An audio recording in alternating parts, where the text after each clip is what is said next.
ಈಗ ಈ ಮನೆನ ಕಂಟ್ರೋಲ್ ಮಾಡ್ತಿರೋದು ನಾನೇ ಬಿಗ್ ಬಾಸ್ ಅಲ್ಲ. ಬಿಗ್ ಬಾಸ್ ಮನೆಯಿಂದ ಅಭಿಷೇಕ್ ಔಟ್ ಆಗಿದ್ದಾರೆ. ಫಿನಾಲೆ ಸಮೀಪಿಸುತ್ತಿದ್ದಂತೆ ಸ್ಪರ್ಧಿಗಳ ಮಧ್ಯೆ ಪೈಪೋಟಿ ಹೆಚ್ಚಾಗಿದೆ. ಟಾಸ್ಕ್ಗಳು ಕಠಿಣವಾಗುತ್ತಿದೆ. ಇದೀಗ ಬಿಗ್ ಬಾಸ್ ಮನೆ ಭೂತದ ಬಂಗಲೆ ಆಗಿದೆ. ಈ ಮನೆಯಲ್ಲಿ ಎಲ್ಲ ನಿರ್ಧಾರಗಳು ನಂದೇ.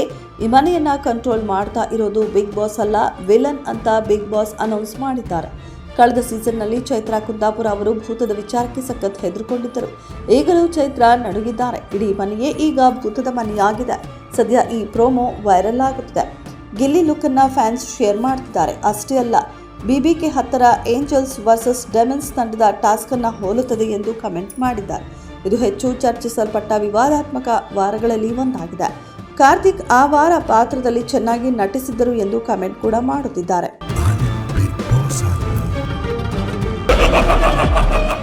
ಈ ವಾರ ಸಾಕಷ್ಟು ಸ್ಪರ್ಧೆಗಳು ನಾಮಿನೇಟ್ ಆಗಿದ್ರು. ಗಿಲ್ಲಿ, ಕಾವ್ಯ, ಅಶ್ವಿನಿ, ಧ್ರುವನ್, ಧನುಷ್, ಸೂರಜ್, ಮಾಳು, ರಾಶಿಕಾ, ಸ್ಪಂದನ ಅವರುಗಳು ಈ ವಾರ ನಾಮಿನೇಟ್ ಆಗಿದ್ರು. ಎಲ್ಲರೂ ಸೇಫ್ ಆಗಿ ಕೊನೆಯದಾಗಿ ಸೂರಜ್, ಮಾಳು ಮತ್ತು ಅಭಿಷೇಕ್ ಮಾತ್ರವೇ ಉಳಿದುಕೊಂಡಿದ್ರು. ಅವರು ಮೂವರನ್ನ ಆಕ್ಟಿವಿಟಿ ರೂಮ್ಗೆ ಕಳುಹಿಸಲಾಯಿತು.